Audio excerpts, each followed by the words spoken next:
बच्चों, हमने हमारा जो 15वां अध्याय है नीलकंठ है, इसको पाठ को 3 भागों में पढ़ लिया। चौथे भाग में हमने इसके अभ्यास प्रश्न कर लिए हैं और 5वां जो भाग है, आज हम इसमें भाषा की बात करेंगे, व्याकरण के जो प्रश्न हैं वो हल करेंगे। तो देखो पहला प्रश्न, रूप शब्द से कुरूप, स्वरूप, बहुरूप आदि शब्द बनते हैं। अब देखो यहाँ पर रूप शब्द था, इसमें हमने कु, स्व और बहु इन उपसर्गों को जोड़ दिया, तो इससे इनका जो है अर्थ बदल गया। तो रूप से हमें 3 शब्द मिल गए यहाँ पर, कौन कौन सा? कुरूप, स्वरूप और बहुरूप। इसी प्रकार नीचे लिखे शब्दों से अन्य शब्द बनाओ। तो हमारे पास 4 शब्द हैं, इनके आगे भी हम इस तरह से जोड़ करके इसी शब्द से अन्य शब्द जो है वो निर्माण करेंगे। तो देखो पहला है गंध, फिर रंग, फिर फल और फिर ज्ञान। अब गंध से हम क्या करेंगे? अन्य वर्ण बनाए, अन्य शब्द बनाएंगे। तो अन्य शब्दों में कौन कौन से बनाए हमने? सुगंध, दुर्गंध और निर्गंध। रंग से हमने बनाया सुरंग, सतरंग और विरंग। फल से कुफल, सुफल और विफल। ऐसे और भी शब्द बन सकते हैं। तो आगे देखो ज्ञान, ज्ञान से हमने बनाया अज्ञान, विज्ञान और संज्ञान। इस तरह से उपसर्गों का प्रयोग करके हम एक शब्द से अनेक शब्द बना सकते हैं। अगला प्रश्न देखो, विस्मयाभिभूत शब्द विस्मय और अभिभूत 2 शब्दों के योग से बना है। इसमें विस्मय के य के साथ अभिभूत के अ के मिलने से या हो गया है। अ आदि वर्ण है और ये सभी वर्ण ध्वनियों में व्याप्त हैं। व्यंजन वर्णों में इसके योग को स्पष्ट रूप से देखा जा सकता है। व्यंजन वर्ण किन्हें कहते हैं? जैसे कि ये दे रखा है, आपने देखा होगा कि हम वर्णमाला में पढ़ते हैं ना, ये सारे जितने भी वर्ण हैं ये किन से बने हैं?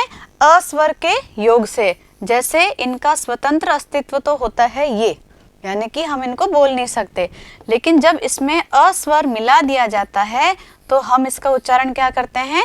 क। तो हमारी वर्णमाला में जितने भी वर्ण हैं उनको हम अ स्वर को मिला करके ही उसको बोल पाते हैं, अन्यथा हम उनका उच्चारण नहीं कर पाते हैं। तो इसमें कहा है कि इन वर्णों में इसके योग को स्पष्ट रूप से देखा जा सकता है। जैसे क का निर्माण कैसे हुआ? क हमारे पास आधा था, यानी कि इसके नीचे हलन था, हमने इसमें अ स्वर मिला दिया तो क्या बना? क। ठीक है। आ की मात्रा के चिन्ह से आप परिचित हैं। अ की भांति किसी शब्द में आ के जुड़ने से आकार की मात्रा लगती है। जैसे मंडल प्लस आकार क्या बना? मंडलाकार। मंडल और आकार की संधि करने पर मंडलाकार शब्द बनता है और मंडलाकार शब्द का विग्रह करने पर यानी तोड़ने पर मंडल और आकार दोनों अलग होते हैं। ठीक है। नीचे दिए गए शब्दों के संधि विग्रह कीजिए। अब हमारे पास एक तरफ तो ये दे रखा है संधि विग्रह किया हुआ, जिसको हमें संधि युक्त शब्द बनाना है। एक हमारे पास दे रखा है ये संधि युक्त शब्द, इसका हमें क्या करना है? यहाँ पर विग्रह करना है। देखो पहला है नील प्लस आभ, तो इसका हमने क्या बनाया? संधि युक्त शब्द नीलाभ। नव प्लस आगंतुक, इसका क्या बना? नवागंतुक। अब सिंहासन संधि युक्त शब्द हमारे पास पहले से ही है, तो हम इसका क्या करेंगे? विग्रह। कैसे करेंगे? सिंह प्लस आसन। मेघाच्छन्न का करेंगे मेघ प्लस अच्छन्न। अब आप ये सोच रहे होंगे कि ये कैसे बना। इसके लिए बच्चों ये मैंने कर तो दिया, इसके लिए मैं अब आपको पूरी की पूरी स्वर संधि कराने वाली हूँ, क्योंकि ये जो उदाहरण है ये स्वर संधि का उदाहरण है और इन शब्दों में दीर्घ संधि का प्रयोग हुआ है। अब आप सोचेंगे कि दीर्घ संधि का सूत्र क्या है? इसके लिए मैं आपको शुरू से सारी संधि कराती हूँ। अब आप ध्यान से देखिए, कॉपी पेन लेकर के बैठिए और एक एक चीज को अच्छे से समझिए और बीच में जो जो जरूरी बातें आएंगी मैं आपको बताती जाऊंगी। अब देखो संधि को सीखते हैं हम। 2 वर्णों या ध्वनियों के परस्पर मेल से होने वाले परिवर्तन को संधि कहते हैं। क्या कहते हैं? संधि। संधि के प्रकार, संधि कितने प्रकार की होती है? 3 प्रकार की होती है। स्वर संधि, व्यंजन संधि और विसर्ग संधि। ठीक है, अब हम आज क्या पढ़ेंगे, स्वर संधि को। स्वर संधि की परिभाषा देखो बच्चों, दो स्वरों के परस्पर मेल से, यानी दो स्वरों के परस्पर मेल से जो परिवर्तन होता है उसे स्वर संधि कहते हैं। यानी कि जिन संधि विग्रह का हम संधि युक्त शब्द बना रहे हैं उन दोनों में ही स्वर होने आवश्यक हैं, तभी वहां पर स्वर संधि का हम बना सकते हैं। आगे देखो, अब स्वर संधि के प्रकार, पहला है दीर्घ संधि, दूसरा गुण संधि, तीसरा वृद्धि संधि, चौथा यण संधि और पांचवी होती है अयादी संधि। अब हम इन पांचों संधियों को एक एक करके समझेंगे परिभाषा और उदाहरणों के साथ। आगे देखो, दीर्घ संधि की परिभाषा समझो, अ, ई, उ, री। ठीक है, और आ, ई, उ एक दूसरे के बाद आ जाए तो मिलकर उसका दीर्घ स्वर हो जाता है। जैसे युग प्लस अंतर क्या बना, युगांतर।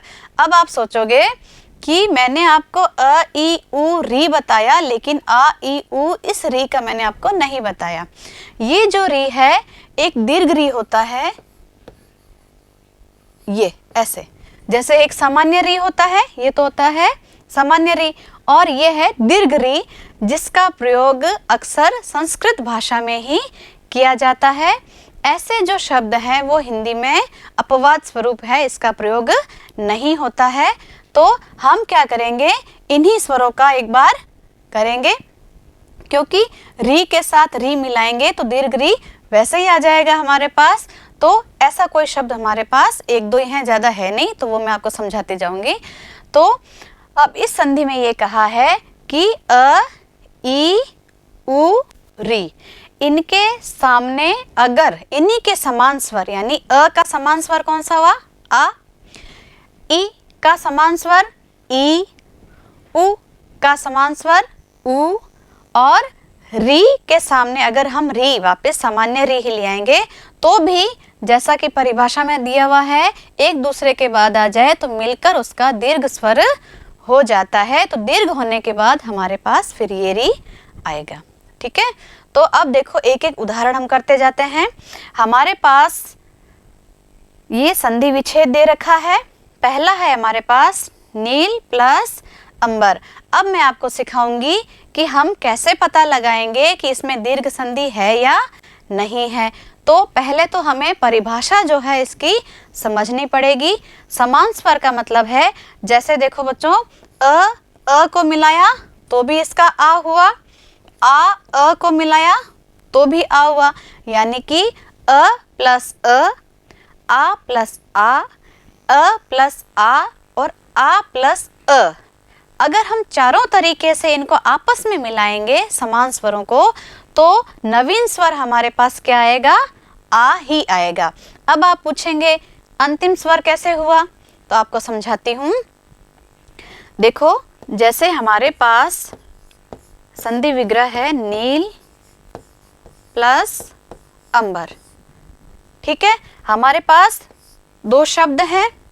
इन शब्दों में हमें क्या देखना है, ये जो प्लस का निशान है, इस प्लस से पहले क्या है और इस प्लस के बाद क्या है। हमारे लिए मुख्य बात क्या है कि ये वाला शब्द और ये वाला, यानी इन दोनों वर्णों को ही देखना है कि यहाँ पर क्या आया है और उसी आधार पर संधि होती है। अब देखो, जैसे ल है, ल के अंदर जैसा कि मैंने आपको बताया था, ल एक व्यंजन है, उसमें अ स्वर मिला हुआ होता है, इसलिए वह पूर्ण ल का उच्चारण हम कर पाते हैं। तो इस ल के अंदर हमारे पास क्या है, अ स्वर छिपा हुआ है। तो अंतिम स्वर हम इसको इसलिए कहेंगे क्योंकि पहला जो शब्द हमारे पास नील है, इसमें ल के अंदर हमारे पास अ स्वर है, तो इसका अंतिम स्वर क्या हुआ, अ।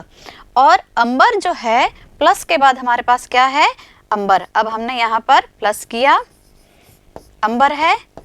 अब आगे चलने दो। अब अ जो है और ये अ जो है, ये दोनों स्वर हमें मिल चुके हैं। तो इसका तो अंतिम स्वर, यानी इसका अंतिम और इसका प्रथम। आई बात समझ में। अब देखो, अंबर का पहला अ हुआ, नील का अंतिम अ हुआ। तो नील प्लस अंबर, जैसा कि परिभाषा में दे रखा है, समान स्वरों को एक दूसरे के बाद, जैसे चाहे अ आ के बाद आ जाए, चाहे आ के बाद आ जाए, चाहे अ मिल जाए, चाहे आ मिल जाए, इन समान स्वरों को हम कैसे भी मिला देंगे तो इसका जो नवीन स्वर है वो दीर्घ ही होगा। यानी कि आ कैसे भी मिला दो, हमारे पास जो है उसका नया स्वर क्या आएगा, आ।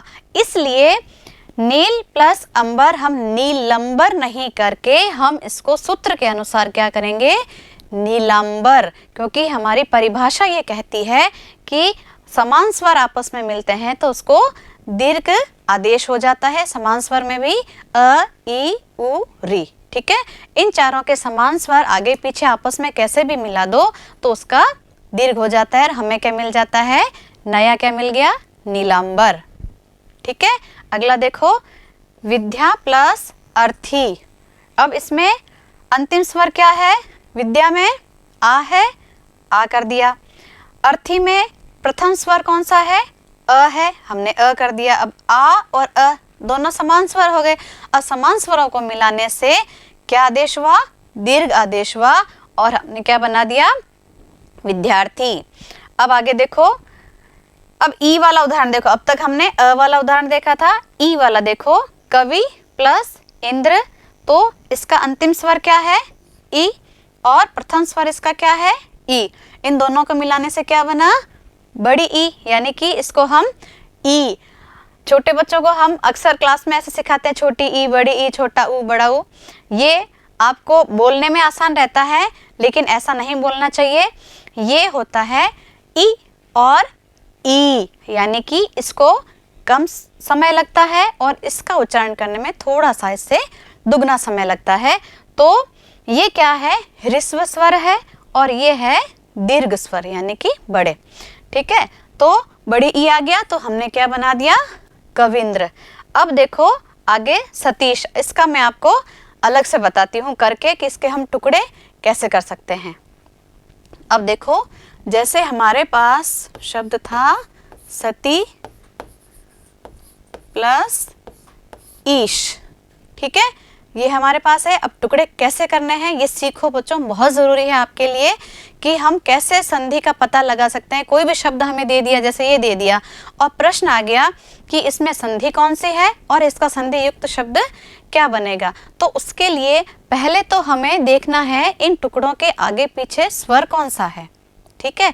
स्वर देख लिया, स्वर के बाद क्या है, हमें परिभाषा दिमाग में रखनी है कि ये स्वर और ये स्वर अगर आपस में मिलता है तो कौन सी वाली परिभाषा है, कौन सी संधि बनेगी। तो उसके लिए हमें क्या टुकड़े करने आने चाहिए। अब देखो, प्लस से पहले और प्लस के बाद जो है ये बहुत ही महत्वपूर्ण होता है, इसी पे आपको ज़्यादा ध्यान देने की आवश्यकता है। अब हम इसके टुकड़े करेंगे, जैसे स हमारे पास अलग है, अब हम टुकड़े किसके करेंगे, त के अंदर से हमने क्या निकाल दिया, ई निकाल दिया, ठीक है। ये हमारे पास क्या था, इस रूप में था, हमने इसके टुकड़े किए और अलग कर दिया क्योंकि हमें संधि सीखनी है। अब है ये वाला प्लस हमारे पास और इसके बाद हमारे पास कौन सा प्रथम स्वर कौन सा है, इस शब्द का प्रथम स्वर ये है और इसका अंतिम स्वर ये है। अब हमारे पास है श, ठीक है, यहाँ तक आया समझ में। अब परिभाषा क्या कहती है कि समान स्वर एक दूसरे के सामने आ जाएं तो उनको दीर्घ आदेश होता है। देखो, जैसे ये हमारे पास ऐसा कैसे पड़ा है, हमें क्या करना है, इसका और इसका मिलान करना है। अब इन दोनों को जब हमने मिलाया तो इनके स्थान पर दीर्घ आदेश हुआ। ये तो पहले से दीर्घ थे, अगर यहाँ छोट ई और ई होता तब भी ई ही आता, क्योंकि दीर्घ संधि की परिभाषा है कि इनको आपस में कैसे भी मिलाओ तो दीर्घ आदेश होता है। तो इन दोनों को मिलाने पर हमें क्या मिला, ई। अब इसको ऐसा कैसे उतार दो, स प्लस त प्लस ई प्लस श। अब इन दोनों को दो बार लिखने की आवश्यकता नहीं है क्योंकि इन दोनों के स्थान पर ही तो हमें दीर्घ आदेश मिला है ना। अब इसको मिलाओ शब्द को, स, त हलंत है, त आधा है, तो त के अंदर हम क्या करेंगे, इस स्वर को मिला देंगे।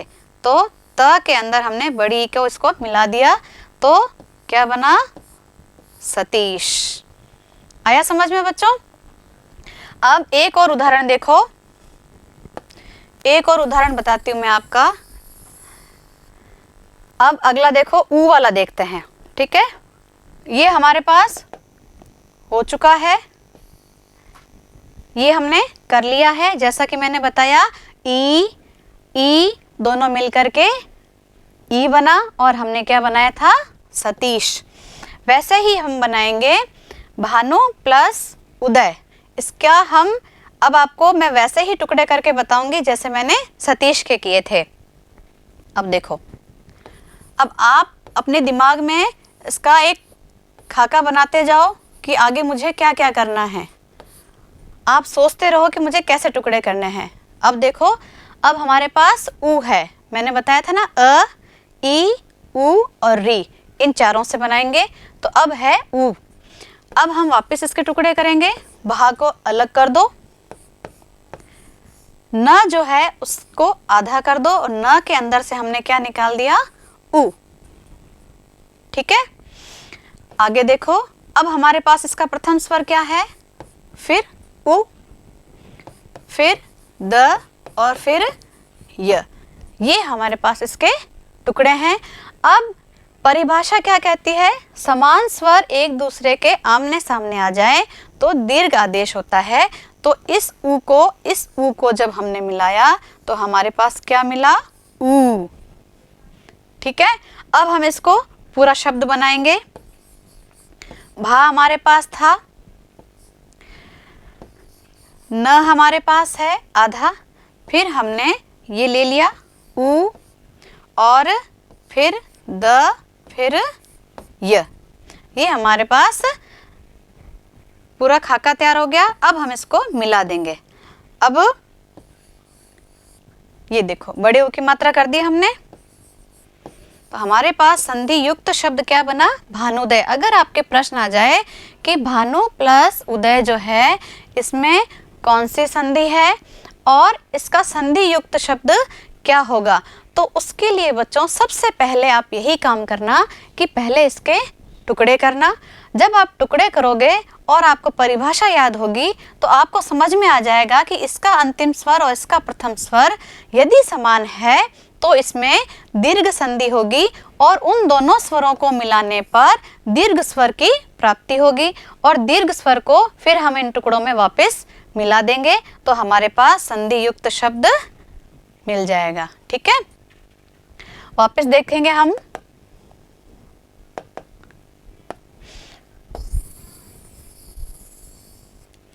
अब अगला उदाहरण देखेंगे। ये हमने कर लिया है, ये हमने कर लिया। ये देखो ऊ और दीर्घ वाला स्वर मिल गया तो हमने क्या बना दिया, भानुदय। अब वैसे ही इसके टुकड़े करना। आप अपनी कॉपी में जैसा मैंने बताया वैसे हर उदाहरण के टुकड़े कर करके देखिए और परिभाषाओं को मिलाइए। वैसे ही वधु प्लस उत्सव, इसके भी टुकड़े करेंगे तो इसका अंतिम स्वर क्या है हमारे पास, ऊ, ये रहा। इसका प्रथम स्वर क्या है, ऊ, ये रहा। इन दोनों को मिलाएंगे तो हमेशा क्या आदेश होता है, इसमें दीर्घ आदेश होता है। तो दीर्घ स्वर मिल गया ऊ, तो हमने क्या बना दिया, वधूत्सव। ठीक है, क्या बनाया हमने, वधूत्सव। अब देखो, अब जैसा कि मैंने आपको री वाला बताया था कि री के जो उदाहरण हैं वो हिंदी में बहुत ही कम मिलते हैं, संस्कृत भाषा में इसका प्रयोग होता है। ये वाला जो री है इसका अब बहुत ही कुछ कम शब्द बचे हिंदी में, फिर भी मैं आपको बता देती हूँ। अगर आप संस्कृत भी पढ़ते हो तो आपके ये काम आ जाएगा, क्योंकि संस्कृत में जब हम दीर्घ संधि करेंगे तो उसमें आपको ये वाला री मिलेगा। तो उसका एक उदाहरण मैं आपको बताती हूँ। देखो, जैसे एक शब्द आता है पितृ प्लस ऋण। ठीक है, अब देखो जैसा कि परिभाषा में है अ, ई, उ, री। ठीक है, इनके सामने समान स्वर आने पर दीर्घ आदेश होता है। तो यहाँ पर भाई त में क्या है, री, और बाद में भी क्या है, री, यानी समान स्वर आ गए। अब इसके टुकड़े करो। देखो, पी को हमने अलग किया, त को हमने अलग कर दिया और अलग करने पर क्या निकला इसमें से, री स्वर। ठीक है। और ये तो हुआ इसका अंतिम स्वर। अब इसका प्रथम स्वर क्या है? री। ठीक है, अब है ण। परिभाषा के अनुसार वही वापस आ गया कि समान स्वर यदि आपस में मिलते हैं, चाहे वह लघु लघु मिले, चाहे दीर्घ दीर्घ मिले, चाहे लघु दीर्घ या दीर्घ लघु कैसे भी मिला हो, उसका क्या होता है, हमें दीर्घ स्वर प्राप्त होता है। तो इन दोनों को मिलाने पर जो दीर्घ री होता है उसे लिखते हैं बच्चों इस तरह से, ये देखो। ठीक है, अब इसका हम संधि युक्त शब्द बनाएंगे। कैसे बनाएंगे? हमने पी लिया, आधा त लिया और इन दोनों को मिला दिया। अब इन दोनों को लिखने की आवश्यकता नहीं है, हमारे पास दीर्घ री है। अब है हमारे पास ण। ठीक है, अब हम क्या करेंगे? संधि युक्त शब्द बनाएंगे। तो कैसे बनेगा? पी, त के अंदर हमने री स्वर मिला दिया तो त्रि और ण। सही है? गौर से देखो बच्चों, मैंने कहाँ गलती करी है?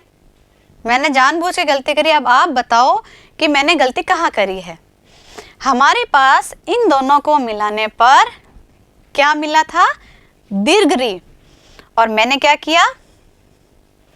ये लघु री लिख दिया जैसा कि इसके अंदर था। अब देखो आया ना अंतर?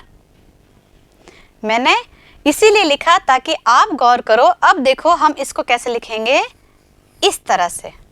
अब हमारे पास दीर्घ संधि का संधि युक्त शब्द मिल चुका है, तो इसको हम इस तरह से लिखेंगे। आया समझ में? इसको एक बार और देखो, मैं स्पष्ट दोबारा बता देती हूँ। इसको इस तरह से लिखते हैं।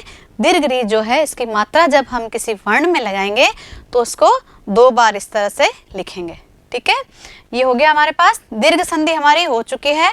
अब हम अगली करेंगे गुण संधि। आगे देखो गुण संधि की परिभाषा। अ आ के बाद ई हो तो ए। ध्यान से देखो, अ आ के बाद ई या ई हो तो उसके स्थान पर क्या आ जाएगा? ए।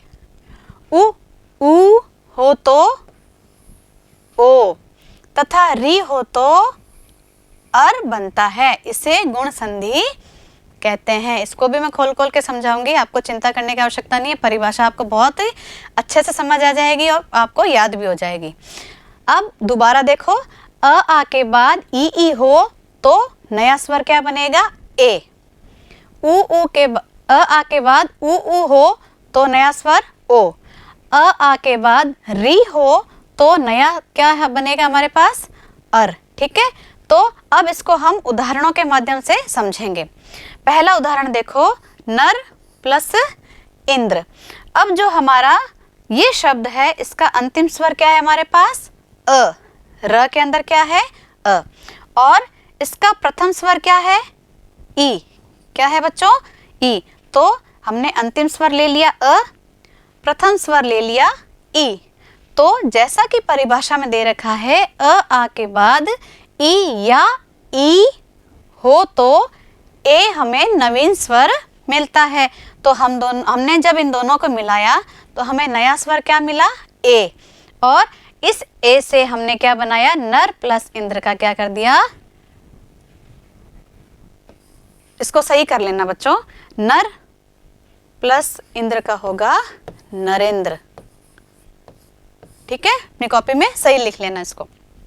तो अब हमने अ ई को मिलाया तो ए स्वर मिला और इसका क्या बन गया? नरेंद्र। आगे देखो, महा प्लस इंद्र। अब इसका भी अंतिम स्वर क्या है?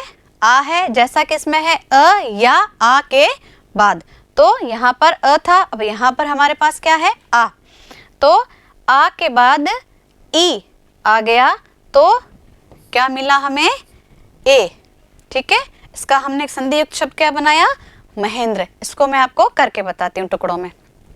जैसे वापस इसी को देखो, महा प्लस इंद्र, जैसा कि हमने दीर्घ संधि में किया था उसी तरह से हम इसके टुकड़े करेंगे। म को हमने अलग कर दिया, इसके बाद ह जो था उसके अंदर से हमें स्वर निकालना है, तो उसके लिए ह को क्या करना पड़ेगा, आधा करना पड़ेगा, प्लस इसका प्रथम स्वर क्या है, ई, और बचा हुआ द्र। ठीक है,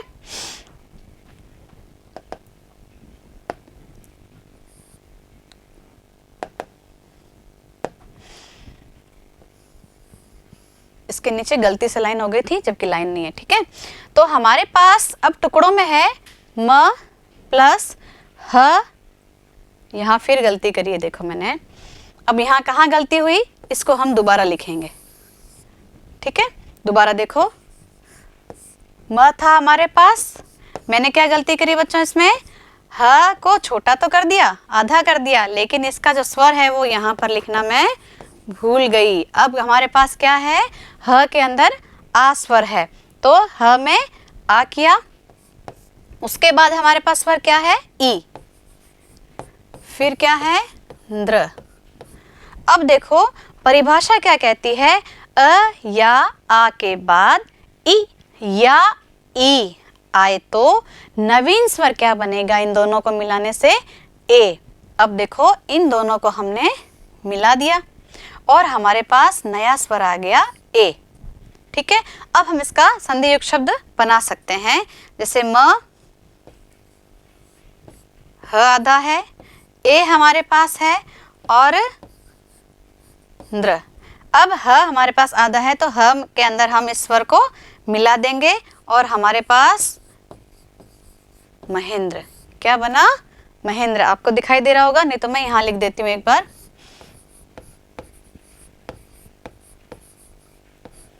ये देखो। ठीक है, कैसे किया, दोबारा देखो, हमने महा प्लस इंद्र संधि विच्छेद किया हुआ शब्द लिया, इसमें से हमने क्या किया, इसका जो प्रथम शब्द है इसका तो हमने ले लिया अंतिम स्वर, जैसे म को हमने अलग किया, ह को हमने अलग किया, ह के अंदर से हमने स्वर निकाला, क्योंकि इन स्वरों का हमें क्या बनाना है, आपस में मेल करके नवीन स्वर निकालना है। तो ह को एक बार हमने हटा दिया, इसमें से साइड में कर दिया और इसके अंदर से हमने स्वर निकाल दिया, जैसा कि हमने दीर्घ संधि में किया था। तो जैसे ही ह हलंत हुआ, इसके अंदर से आ स्वर बाहर आया, प्लस फिर हमें इसका प्रथम स्वर लेना है, यानी कि ये जो शब्द है अंतिम शब्द है इसका प्रथम स्वर लेना है, ई है, प्लस बचा हुआ ये जो है। ठीक है, अब परिभाषा के अनुसार अ या आ के बाद जैसा कि मैंने बताया ई या ई, इन दोनों में से कुछ भी आएगा तो इन दोनों को मिलाने पर हमारे पास ए बनेगा, नवीन स्वर क्या है, ए। ठीक है, अब हम इसको क्या करेंगे, म ऐसा कैसा रख दिया, ह ऐसा कैसा रख दिया, ए लिख दिया। अब आपको इन दोनों को लिखने की आवश्यकता नहीं है, क्योंकि इन परिभाषा के अनुसार इन दोनों का नया स्वर हमारे पास है। ए लिखा, आधा न और द्र, तो क्या बन गया, महेंद्र। आया समझ में बच्चों? अब मैं आपको एक उदाहरण और बताऊंगी।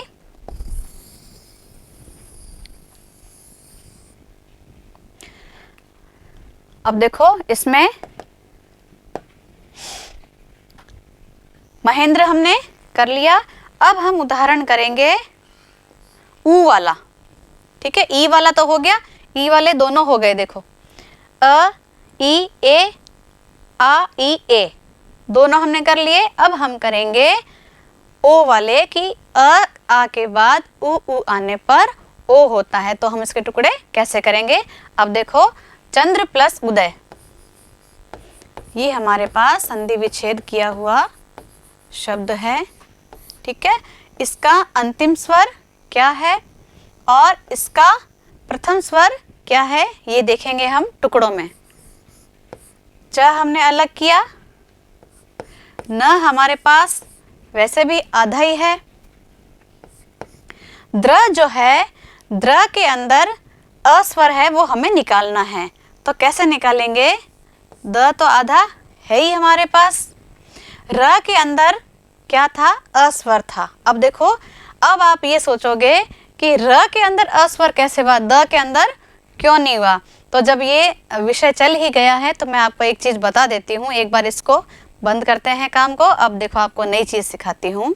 अब आप कहोगे कि ये द जो है इसके अंदर जो र है ये तो आधा है, तो अ किसके अंदर होना चाहिए, द के अंदर होना चाहिए। आप ये सोचते होंगे ना, अभी आप छोटी कक्षा में आपको ये चीज़ पता नहीं होगी, तो मैं आपको बता देती हूँ कि जैसे आपने देखा होगा, चलो एक कहानी सुनाती हूँ आपको, तब आपको अच्छे समझ में आएगा। हमारे पास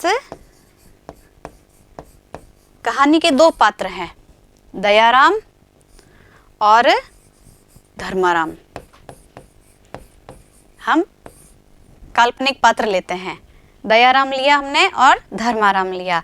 अब क्या है, दयाराम जो है उसके दोनों पैर जो है वो पोलियो से ग्रस्त हैं, तो वो चल फिर नहीं पाता है।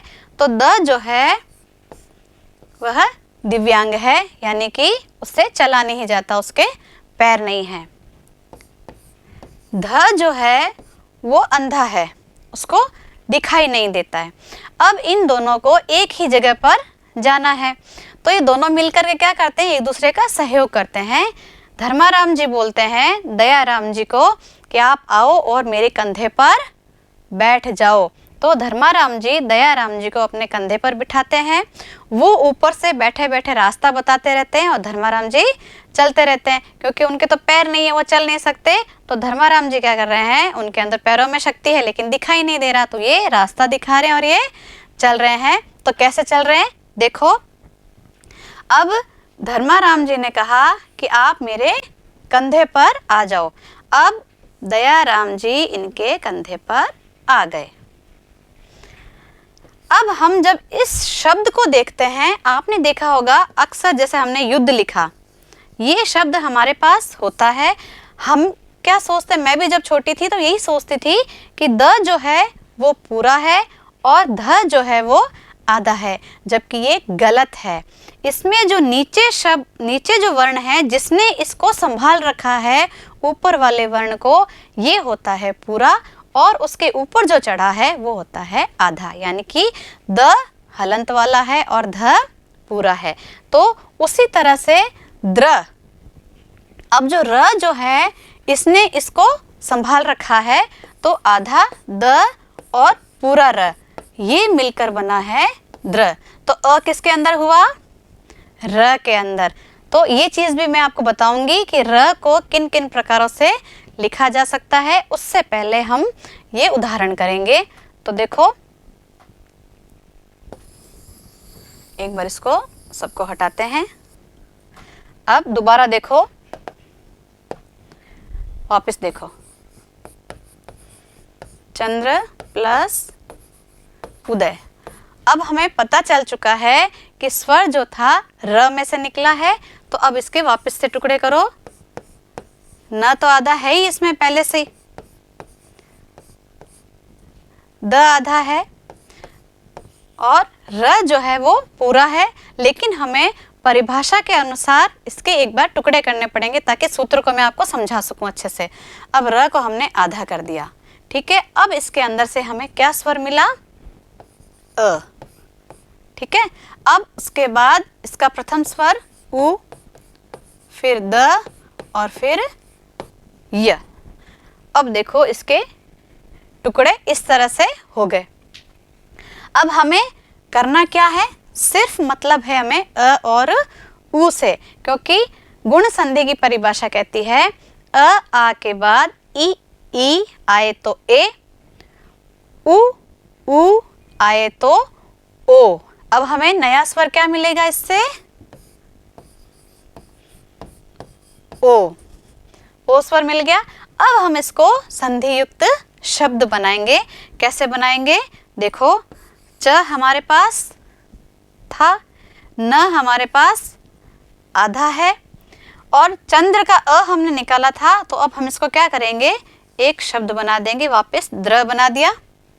अब द्र के अंदर पहले तो अ था, लेकिन अब अ जो है उसका स्वरूप खत्म हो गया, अ उ दोनों मिल करके ओ बन गए, तो हमने इसमें स्वर क्या मिला दिया, ओ।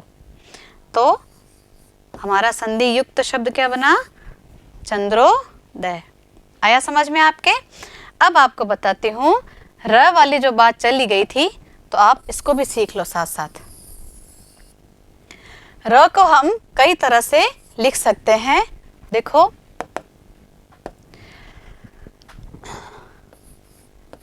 ये है सामान्य र जो हम वर्णमाला में देखते हैं। इसको जैसे हमने शब्द बनाए, रथ बनाया, राम बनाया, इससे आप परिचित हो, आप भली भांति इसको जानते हो। अब देखो, अभी जो चंद्र में जो आया था द के पैर में, उसको हम ऐसे लिखते हैं, ठीक है। अब इससे बने शब्द कौन कौन से होते हैं? देखो, प्रकाश, प्रेम, इस तरह से ये शब्द होते हैं हमारे पास। प के साथ ये लगता है। अब जैसा कि मैंने थोड़ी देर पहले आपको समझाया था कि ये जो प्रकाश शब्द है, इसमें प के अंदर र लगा हुआ है, तो प आधा है या र आधा है? बताओ। प आधा है, क्योंकि र ने इसको सहारा दे रखा है और प जो है इसके कंधे पर बैठा है। जैसे दयाराम जी और धर्माराम जी कहानी सुनाई थी, वैसा ही हर शब्द में लागू होता है। तो अब इसमें क्या है, इस र को अगर हम किसी व्यंजन वर्ण के साथ र प्रयोग करते हैं, र तो यही है, ये यही र है, लेकिन इस र को जब हम किसी व्यंजन वर्ण यानी कि हलंत वाले वर्ण के साथ प्रयोग करते हैं, चाहे वो क हो, प हो, म हो, कुछ भी हो, अगर ये हलंत वाले हैं यानी कि आधे हैं और उसमें हमें र मिलाना है, तो हम क्या करेंगे, ये आधा था, र ने इसको सहारा दे दिया, क्र बन गया। प ने इसको सहारा दिया तो प्र बन गया। म ने इसको सहारा दिया तो म्र बन गया। क्योंकि ये डंडी वाले जो वर्ण होते हैं, इनमें क्या है, ये सहारा मिल जाता है और र का प्रयोग इस तरह से होता है। और इसी र को अगर गोलाई वाले शब्द हैं, देखो जैसे एक ये र भी हमारे पास है, ठीक है। इधर वाला ये र देखो, आपने देखा होगा, ट्रक, ड्रम, ड्राइवर, इस तरह के जो शब्द हैं, ये देखो, ट्रक,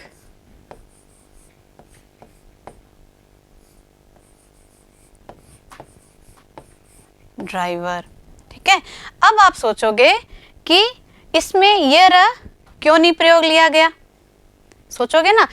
अब बताती हूँ आपको, ये र इसमें इसलिए प्रयोग हो गया क्योंकि ये जब हलंत वाले शब्द थे, वर्ण थे, इनमें डंडियां थी और सहारा था, तो एक डंडी करने से ही उस र का प्रयोग हमने कर लिया। अब जो गोलाई वाले वर्ण हैं, ट, ठ, ड, ढ, ठीक है, ये चार जो वर्ण हैं, ये गोलाई वाले हैं। आपने देखा होगा घरों में मटकी हम कहीं रखते हैं, जैसे मटकी रखी तो गुड़क जाती है इधर उधर, है ना, तो उसके लिए हम क्या करते हैं, स्टैंड बनाते हैं, उसको आधार रखने के लिए नीचे बनाते हैं ना, तो स्टैंड होता है ना, 3 पैरों का, 2 पैरों का, जो भी है। तो ये र भी क्या है, इन वर्णों के लिए स्टैंड का काम करता है, यानी ये आधे वर्ण हैं, इनको ये जब र इसके साथ प्रयोग होगा तो इस तरह से, ये कहते हैं ना टग लगा दिया, ये एक तरह से इनके लिए स्टैंड का काम करता है। तो आधा ट और ये वाला र, तो ट्रक, ड्राइवर, इस तरह से हम क्या करते हैं, गोलाई वाले जो वर्ण हैं उनमें इस र का प्रयोग करते हैं। अब हमारे पास है, अब आप लोगों ने एक र और देखा होगा, ये वाला, ये है आधा र, यानी कि ये जो र है इसको हम ऐसे लिखेंगे। इसके शब्द देखो, अभी आपको याद आ जाएगा, धर्म, कर्म, इस तरह से जो शब्द हैं उनमें ये र लगेगा। अच्छा, ये आधा है, इसलिए इसका प्रयोग कहाँ होगा, इसका जहाँ उच्चारण होगा, उस र के उच्चारण के तुरंत बाद जो भी वर्ण है उसमें इसका प्रयोग होगा। जैसे हमने उच्चारण किया धर्म, तो र के बाद तुरंत बाद किसका उच्चारण हुआ, म का, तो तुरंत बाद जिसका उच्चारण है उसी के ऊपर इस र का प्रयोग होगा, धर्म, कर्म, इस तरह से, ठीक है, आया समझ में। अब देखो, ये तो हो गए र। अब इसी श्रेणी में एक स्वर और आता है, सॉरी, इसको री, आपने देखा होगा ना, री। अब देखो इसके शब्द देखो, कृषि, पृथ्वी, है ना। अब इसका स्वर कैसा होगा, री होगा, ना कि र। ठीक है, इसका उच्चारण हम कैसे करेंगे, कृषि, पृथ्वी, इस तरह से। ठीक है, ये है हमारे पास वो री जो री से ऋषि अभी हमने पढ़ा था दीर्घ री में, दीर्घ संधि के अंदर हमने री पढ़ा था ना। तो ये वो सामान्य री जो है, ये वाला ये है, ये इसकी मात्रा के रूप में हम इसका प्रयोग करते हैं। क्योंकि अगर हम ये लिखना चाहें क के नीचे री लगाना है तो क्या हम ऐसा लिखेंगे, नहीं। इसलिए इसकी जो मात्रा है या इस री को जो है हम प्रयोग जब करते हैं तो इस तरह से करते हैं। अब इसमें भी देखो क आधा है, री ने इसको संभाल रखा है, तो री जो है ये स्वर पूर्ण है। यदि आपको टुकड़े करने को कहा जाए तो आप इसके टुकड़े जो है कैसे करोगे, क लिखोगे, उसको हलंत लगाओगे और उसके बाद इसके अंदर से हमने क्या निकाला, री स्वर निकाला। जैसा कि मैंने आपको करवाया था ना पितृ प्लस ऋण, तो पितृ के जब हमने टुकड़े किए थे त को आधा कर दिया था और उसमें हमने री निकाल दिया था। वैसे ही क में से री निकाल दिया तो उसके बाद ये री स्वर बना और इसको मिला दिया। क आधा नहीं है, अब हमने इसको मिला दिया तो क आधा नहीं रहा, इसके साथ क्री स्वर बोला जाएगा। ठीक है, तो हलंत वाला क स्वर मिल गया री, तो क्या बना, कृषि। तो ये 5 जो र है, ये जो है हमारे जितने भी कक्षा के बच्चे हैं उन सबको ध्यान होना चाहिए। आपका कोई भाई बहन है जिसको ये चीज़ें नहीं पता है, तो भले ही वो 6ठी कक्षा में है, 5वीं कक्षा में है, 8वीं में है, आप ये वाला जो वीडियो है आप बच्चों को दिखाना और उनको बताना कि इनका प्रयोग इस तरह से होता है और इनको इस तरह से लिखते हैं। कभी भी इस तरह से ना रहें कि क्र के अंदर क पूरा है और र आधा है। ये चीज़ मैंने आपको समझा दी है। र जो है ये पूरा होता है, इसने इसको सहारा दे रखा है। तो दोबारा देखो, ये सामान्य र, रथ और राम हमने बनाया। इस र का प्रयोग हम डंडी वाले जो वर्ण हैं उनमें प्रयोग में लाते हैं, जैसे प्रकाश, प्रेम। अब ये जो है गोलाई वाले जो वर्ण है ट, ठ, ड, ढ, उनमें प्रयुक्त होता है एज ए स्टैंड, यानी कि इसका सहारा बन करके। ठीक है, अब ये र जो है ये है आधा, यानी कि हलंत वाला र है। इसका हम प्रयोग करेंगे इसके उच्चारण के तुरंत बाद जो वर्ण है उसके ऊपर। ठीक है, और ये है री स्वर हमारे पास, जिसको हम कृषि, पृथ्वी इस तरह से लिखते हैं। ठीक है, आया समझ में आपको। अब देखो,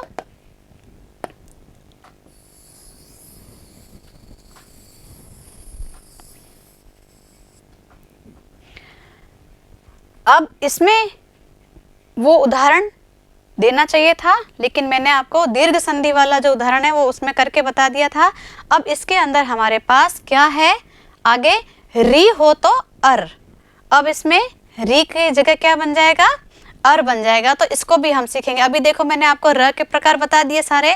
तो अब जो है इसका जब हम करेंगे, संधि युक्त शब्द बनाएंगे, तब आप खुद सोचोगे कि अरे हाँ ये तो ऐसे बनता है, इसलिए मैंने आपको र के प्रकार बताए। अब देखो हम इसको करते हैं महा प्लस ऋषि।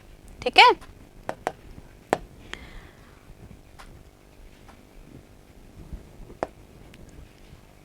आगे देखो, महा प्लस ऋषि। अब आपको समझ में आएगा कि मैंने र के प्रकार क्यों बताए थे।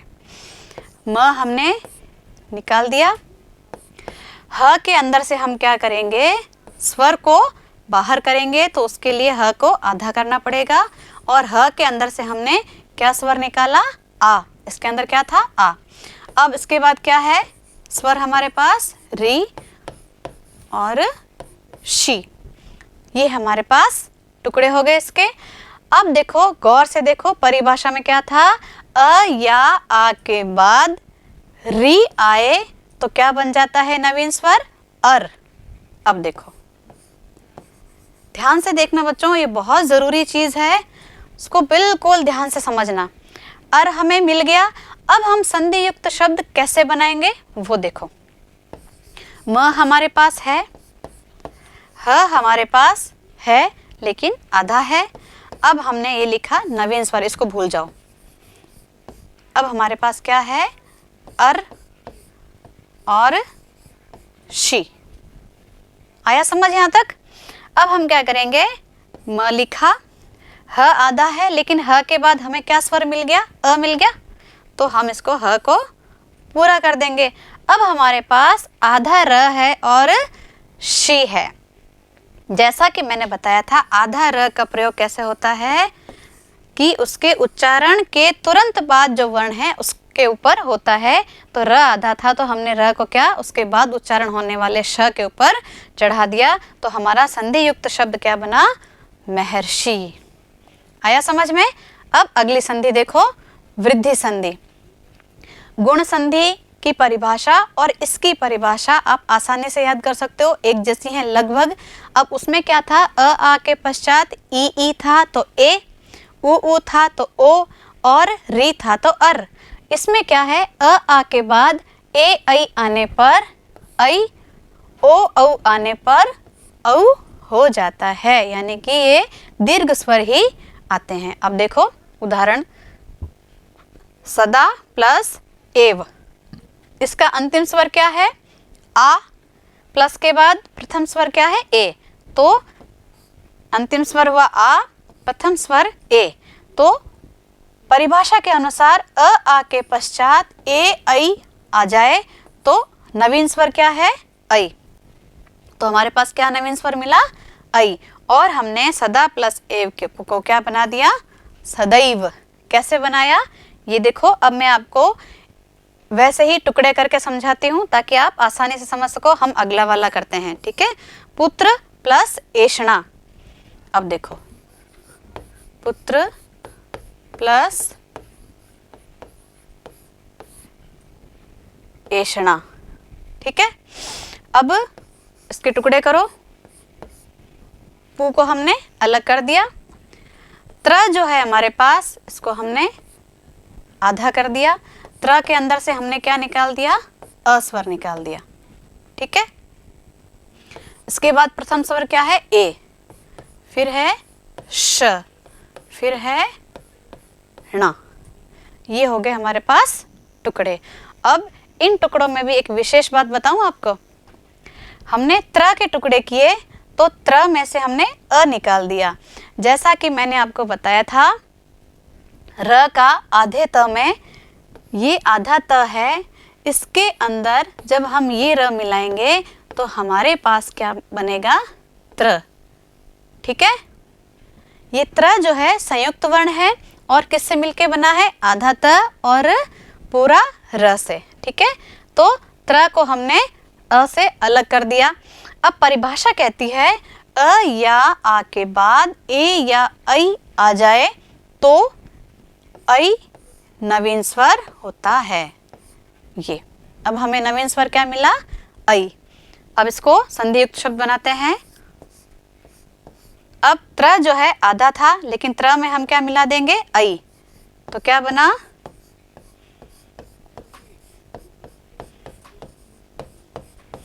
ये हो गया पुत्रैषणा।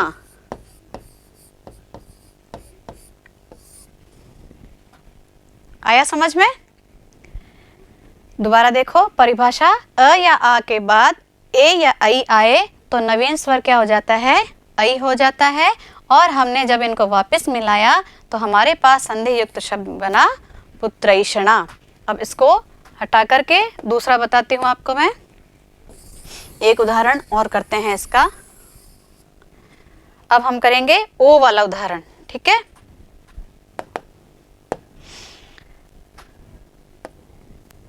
परम ओजस्वी, ठीक है। इसमें अंतिम क्या है, अ, प्रथम क्या है, ओ, ठीक है।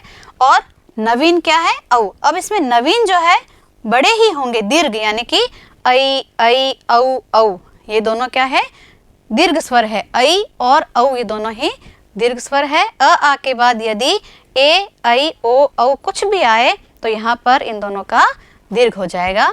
जैसे देखो अगला उदाहरण है महा प्लस औषध। अब इसको देखो, महा प्लस औषध, ठीक है। अब इसके टुकड़े करो। अब आप मन में सोचो सिर्फ देखो मत, आप भी अपनी कॉपी में मेरे साथ साथ करते जाओ, क्योंकि मैं इतने टुकड़े करवा चुकी हूँ, अब आप टुकड़े करने सीख चुके हो। बीच में मैंने आपको र के प्रयोग भी बता दिए, कौन सा आधा होता है, कौन सा पूरा होता है, वो भी समझा दिया है। तो अब आप भी मेरे साथ साथ अपनी कॉपी में करते जाओ फटाफट। मेरे से पहले कर सकते हो तो पहले भी करो।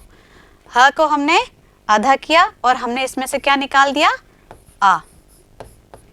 ठीक है, अब उसके बाद क्या है, अगला स्वर औ, फिर है श, फिर है ध।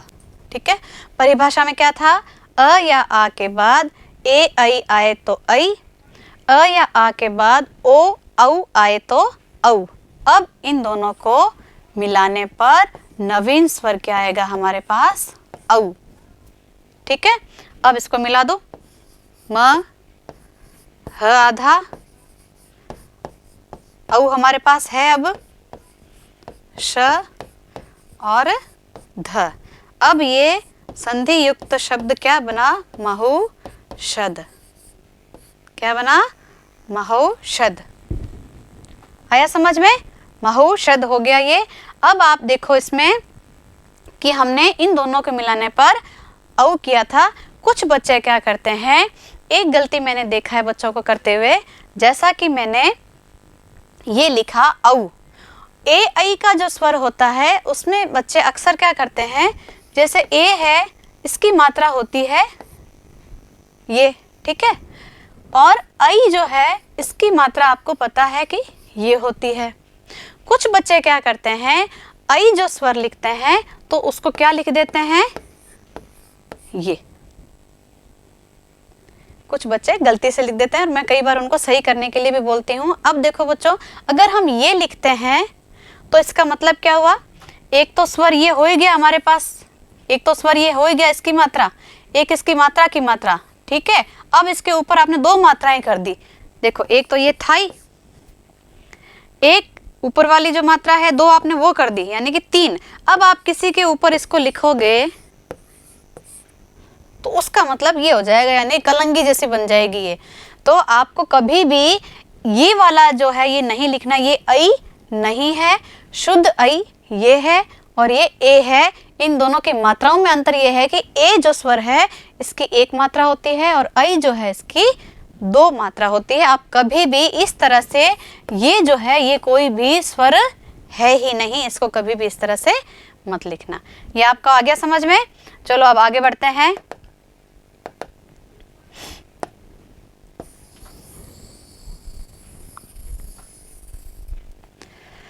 ठीक है, ये हमारी जो वृद्धि संधि है हो चुकी है।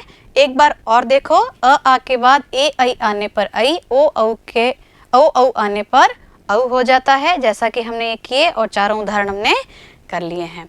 अब आगे हमने जो है यण संधि करनी है, तो इस संधि की जो परिभाषा है इसको आपको बहुत ध्यान से समझनी पड़ेगी, क्योंकि वो 3 परिभाषाएं बहुत सरल थी। इसको आपको बहुत ध्यान से देखना है। देखो, ई ई उ री के बाद अन्य स्वर आने पर, अब देखो अन्य स्वर कहते हैं यानी इनके अलावा, इनके बाद कोई अन्य स्वर, जैसे अगर अन्य स्वर आता है तो ई के स्थान पर य हो जाएगा, उ के स्थान पर व, री के स्थान पर र हो जाता है। और ये भी आधे आधे हैं। देखो, य के नीचे हलंत है, व के नीचे हलंत है, र के नीचे हलंत है। इस चीज का हमेशा ध्यान रखना। बच्चे अक्सर ये गलती करते हैं, हलंत नहीं लगाते हैं और उनका गलत हो जाता है। अब इसका उदाहरण देखो, जैसे प्रति प्लस 1। ठीक है, अब अन्य स्वर से मतलब था कि ये जो प्रथम शब्द है हमारे पास, इसका जो अंतिम स्वर है, इस शब्द का अंतिम स्वर हमारे पास क्या है, ई है। इसके बाद अन्य स्वर कुछ भी आ जाए, यानी ई के सामने ई नहीं आना चाहिए, यानी कि ई या ई, यानी दोनों ही ई इसके सामने नहीं आने चाहिए। इसके अलावा कोई भी अन्य स्वर, आ उ कुछ भी आ सकता है। ठीक है, तो ई के स्थान पर, किसके स्थान पर, ध्यान से सुनो परिभाषा, ई के स्थान पर य आदेश हो जाता है, ये वाला य, आधा य होता है। ठीक है, तो ई के स्थान पर ये आदेश हो जाता है। अब देखो मैं आपको इसका एक उदाहरण बताती हूँ। ये इसी उदाहरण को हम प्रत्येक को टुकड़े करके देखते हैं, आपको समझ में आ जाएगा। जैसे प्रति प्लस 1, ठीक है। अब परिभाषा क्या कहती है, टुकड़े करो, प्र को अलग कर दिया हमने, ती में से त हलंत और हमने क्या निकाल दिया, ई, ठीक है। अब हमारे पास है ए और क। अब आपको प्रति प्लस 1 दे दिया जाए और ये पूछा जाए कि इसमें संधि कौन सी है और इसका संधि युक्त शब्द बनाओ, उसके लिए बच्चों आपको ये परिभाषा याद होनी आवश्यक है। तो इस चीज़ का हमेशा ध्यान रखना। अभी तक हमने जो 3 संधियां करी थी उसमें क्या था, यहाँ अ ई उ जो है दीर्घ में, तो अ ई उ री का दीर्घ आ रहा था, यानी कि उनके सामने समान स्वर आ रहा था। जैसे यहाँ ई है तो यहाँ ई आ रहा था दीर्घ में, और गुण में क्या था, अ आ के बाद ई आ रहा था, तो ए उ आ रहा था, तो ओ और री आ रहा था। तो इस तरह से क्या है, अब हमारे पास इधर स्वर जो है ई आ गया, तो यण संधि के अंदर परिभाषा है कि ई या ई के बाद अन्य स्वर, अब इसके सामने अन्य है ए, अन्य स्वर आ जाए तो किसके स्थान पर, ई के स्थान पर य आदेश हो जाता है। अब देखो हम इसको संधि युक्त शब्द कैसे बनाएंगे। प्र हमारे पास है, त हमारे पास आधा है, य भी हमारे पास आधा है, ए है और क है। आया समझ में, यहाँ तक हमने इसको बिल्कुल ऐसा का ऐसा उतार लिया यहाँ पर। अब हम इसको मिलाएंगे, कैसे मिलाएंगे, प्र, त के बाद कोई स्वर नहीं है, त के बाद यदि अ होता तो हम त बना देते, ई होता तो ती बना देते, लेकिन त के बाद कोई भी स्वर नहीं है, इसलिए हम इसको ऐसे रख देंगे, ठीक है। अब यह जो है आधा है, लेकिन इसके बाद स्वर है, स्वर है तो हम इसके अंदर इस स्वर को मिला देंगे, ए है तो ए मिला देंगे, आई होता तो आई हो जाता, ठीक है। ध्यान रखना इस चीज का। ये बन गया प्रत्येक। आया समझ है बच्चों। अब एक दूसरा उदाहरण देखते हैं इसी का। जैसे प्रत्येक बना वैसे ही इति प्लस आदि, यानी ई के स्थान पर यह हुआ, लेकिन बाद में आ स्वर था तो हमने इसका या कर दिया। जैसे हमने यहाँ पर किया था ना, य के साथ ए मिलाया तो ये हो गया, तो प्रत्येक कर दिया था, वैसे ही इति प्लस आदि क्या हो जाएगा, इत्यादि। अब हम करते हैं व वाला कोई प्रश्न, इसका देख लो, नी प्लस ऊन, नी प्लस ऊन यानी कि अंतिम स्वर ई है, इसके बाद अन्य स्वर आ गया, अन्य स्वर क्या आया, ऊ, तो य ई के स्थान पर क्या हुआ, य, और उसमें हम क्या मिला देंगे, ऊ, तो क्या बना, यू, तो न्यून। अब हम इसको करेंगे। अब य वाला हो गया, 2 एग्जाम्पल हो गए। अब हम व वाला जो उदाहरण है वो करते हैं। देखो अब हमारे पास संधि विच्छेद है सु प्लस आगत।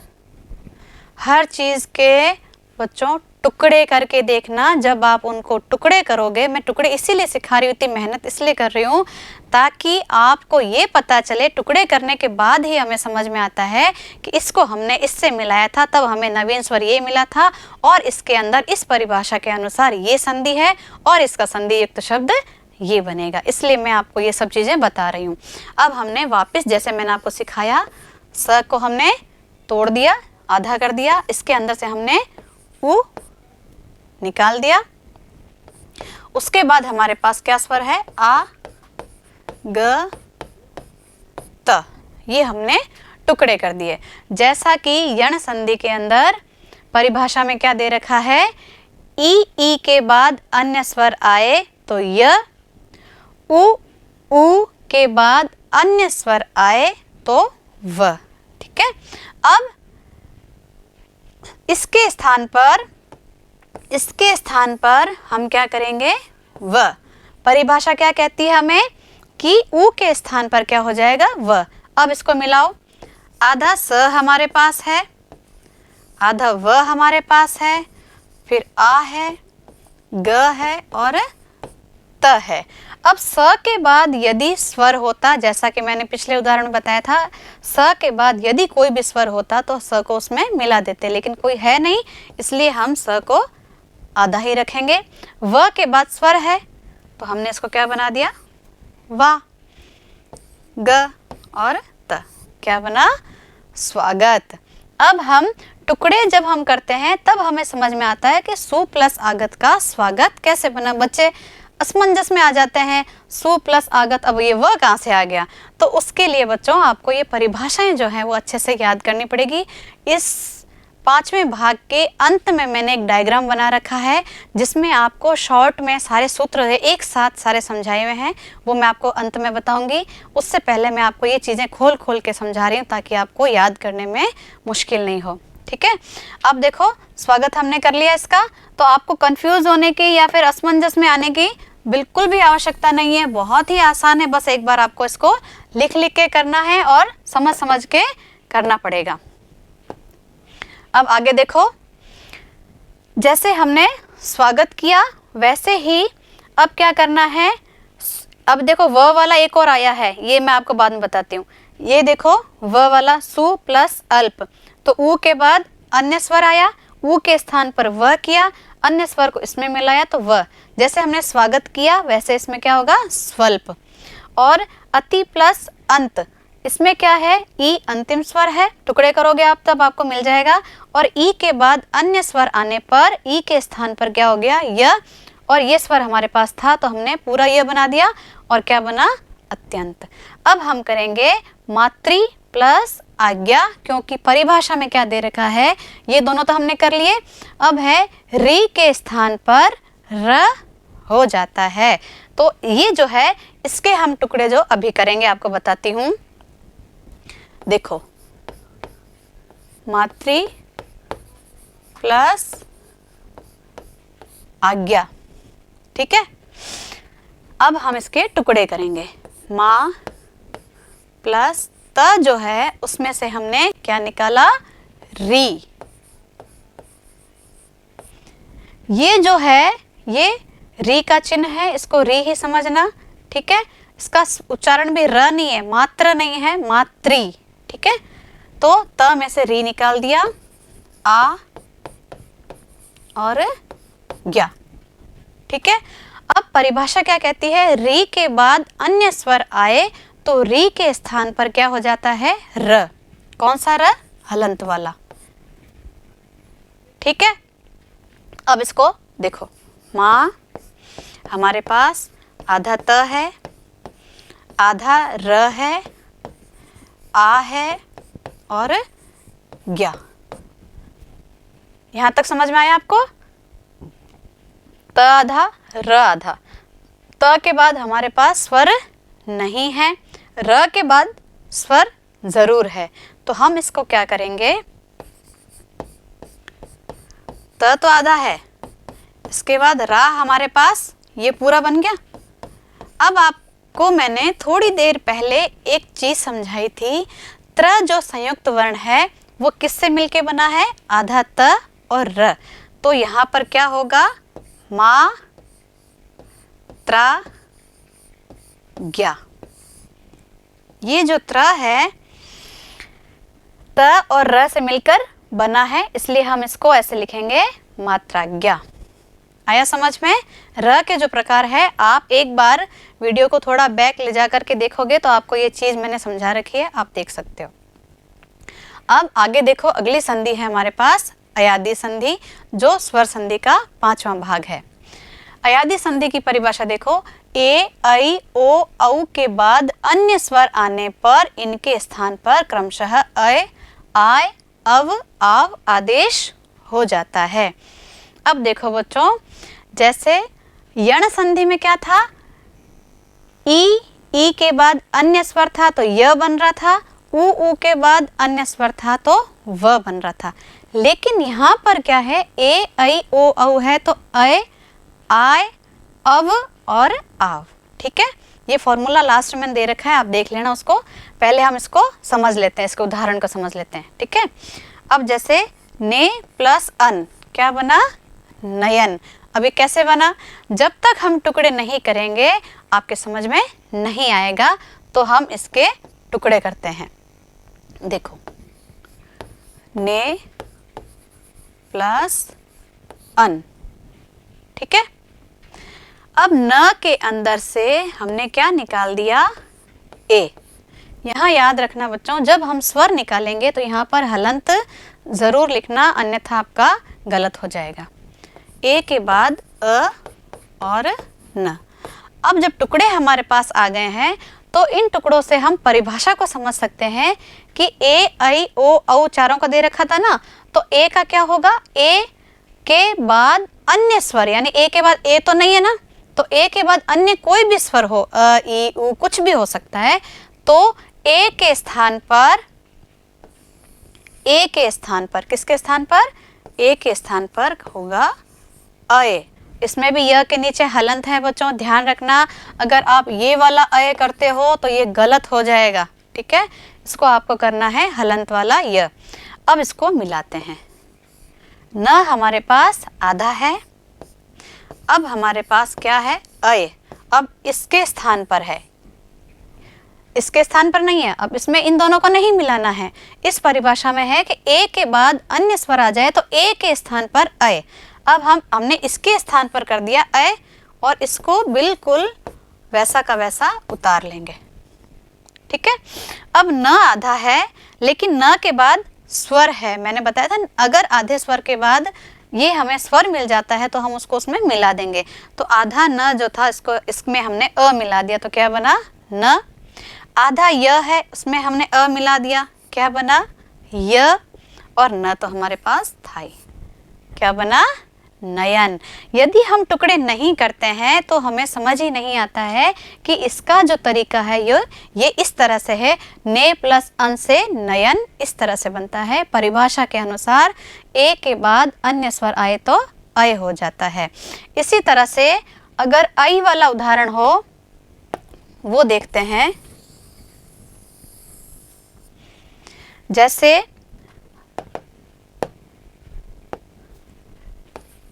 गई प्लस अक, ठीक है। अब टुकड़े करो इसके। ग में से हम क्या निकालेंगे? ऐ। जब ग में से ऐ निकाल दिया तो ग क्या है? आधा है, और ऐ हमारे पास क्या है? स्वर प्राप्त हो गया। उसके बाद अ प्लस क, ठीक है। अब परिभाषा क्या कह रही थी? ए के बाद अन्य स्वर अगर कोई आए तो अय, ऐ के बाद कोई अन्य स्वर आए तो आय। अब देखो किसके स्थान पर? ऐ के स्थान पर क्या आएगा परिभाषा के अनुसार? आय। अब इसको मिलाओ। ग हमारे पास आधा है, अब हमारे पास ऐ के स्थान पर क्या आ गया? आय। फिर हमारे पास अ है और क है। अब ग आधा था, लेकिन इसके बाद स्वर आ गया तो हम इसको मिला देंगे। क्या बना देंगे? ग में आ गा, य में अ मिला देंगे, य और क, गायक। आया समझ में? इसी तरह से ऊ वाला उदाहरण भी देखते हैं हम। ऊ में भी क्या होगा? जैसे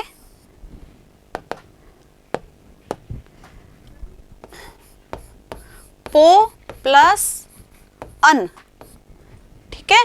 जब तक हम टुकड़े नहीं करेंगे हमें परिभाषा नहीं समझ में आती, तो हम क्या करेंगे? प के टुकड़े किए, प में से हमने क्या निकाल दिया? ओ, अ और न, ठीक है। तो प के अंदर से ओ निकाला। परिभाषा क्या कहती है? ए के बाद अन्य स्वर आए तो अय, ऐ के बाद अन्य स्वर आए तो आय, ओ के बाद अन्य स्वर आए तो अव। अब देखो इसके स्थान पर क्या हो जाएगा? अव, ठीक है। तो प आधा था हमारे पास, अब हमारे पास अव आ गया। अब हमारे पास अ है और न। इसको हमें संधि युक्त शब्द बनाना है। प आधा था लेकिन इसके बाद स्वर आ गया तो हमने प बना दिया। व आधा था, स्वर था तो व बना दिया, और पीछे न है तो हमने पो प्लस अन का परिभाषा के अनुसार इसको पवन बना दिया। ठीक है, आया समझ में आपको। अब इसी तरह से अगर औ की मात्रा है, जैसे पौ प्लस अक, तो क्या होगा, प को हमने अलग किया, इसके अंदर से औ निकाल दिया, अ किया और क किया। जैसे ओ के स्थान पर अव है, वैसे ही औ के स्थान पर क्या होगा, आव। ठीक है, तो प आधा था, इसके बाद आव आ गया।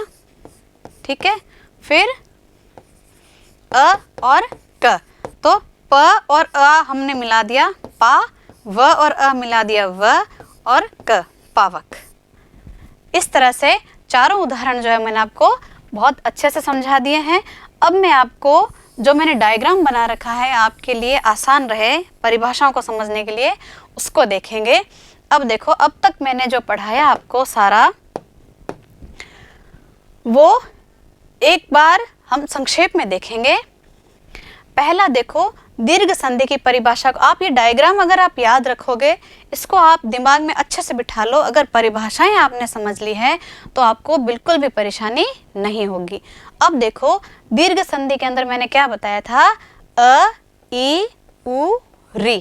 ठीक है, इनके सामने अगर दीर्घ आ, ई, उ और ये दीर्घ वाला री, इनको आपस में एक दूसरे से मिलाया जाए, यानी समान स्वरों को इनको मिलाया तो दीर्घ ही आया, इसको मिलाया तो दीर्घ आया, इसको मिलाया तो दीर्घ आया, इसको मिलाया तो दीर्घ आया।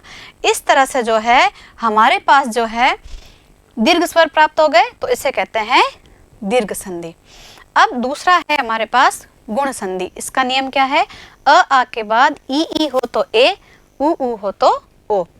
वृद्धि संधि में क्या था, अ आ के बाद ए ऐ हो तो ऐ, ओ औ हो तो औ। यण में है ई के बाद अन्य स्वर आए तो ई के स्थान पर य, उ के बाद अन्य स्वर आए तो उ के स्थान पर व, और री के बाद अन्य स्वर आए तो री के स्थान पर र। अब है हमारी अंतिम अयादी संधि। इसको देखो, ए ऐ ओ औ, तो ए के बाद अन्य स्वर आया तो ए के स्थान पर ऐ, ऐ के बाद अन्य स्वर आया तो ऐ के स्थान पर आय, और ओ के बाद अन्य स्वर आया तो ओ के स्थान पर अव, और औ के बाद अन्य स्वर आया तो औ के स्थान पर आव। ठीक है, तो बच्चों ये जो है आप अच्छे से अपनी कॉपी में उतार लो और याद कर लो। ये अगर आपको याद है तो इसके बाद अगर आपसे कोई भी शब्द दे दिया जाए संधि विच्छेद करके, और ये पूछ लिया जाए कि बच्चों इसमें कौन सी संधि है और इसका जो है संधि युक्त शब्द क्या बनेगा, तो आप इसके टुकड़े करो। फिर अगर ये आपको याद है तो आप अंदाजा लगा सकते हो कि हाँ इस शब्द में ये संधि है, क्योंकि इसको हमने ऐसे मिलाया तब ऐसे हुआ। इस तरह से जो है ये आपको याद करना पड़ेगा। तो बच्चों इसी के साथ हमारा जो ये अध्याय है 15 यही समाप्त होता है।